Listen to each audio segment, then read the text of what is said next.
Okay, so I shouldn't really be saying this, but a lot of my friends actually take the piss out of me for when I tell them how I stay so focused and happy during super long endurance events like marathons and the Ironman triathlon.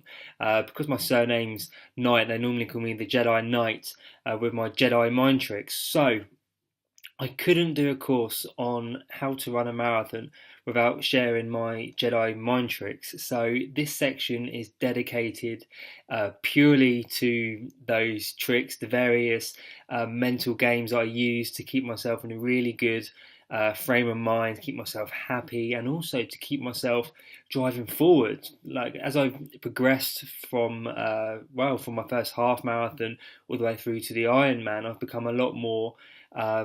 It's not just completing the event. I want to get a good time.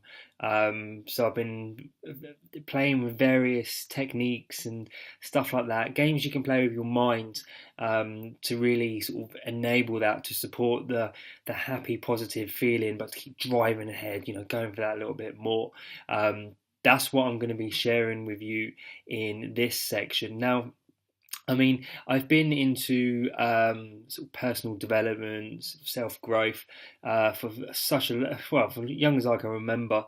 Um, I remember when I bought my first personal development book in the bookshop. There was literally one shelf worth of books for personal development.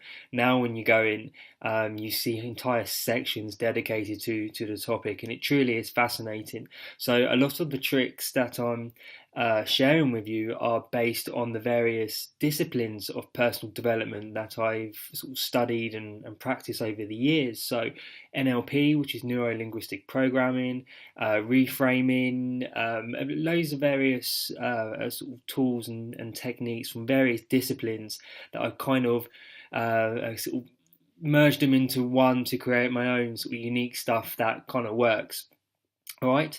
If you want any more sort of insight or information into each of the Jedi mind tricks, again, I know I keep saying this, but I really mean it. Let me know. Message me. I'm more than happy to share everything I've learned. It'd be no point in doing this if I wasn't. So yeah, enjoy, and I'll see you on the other side.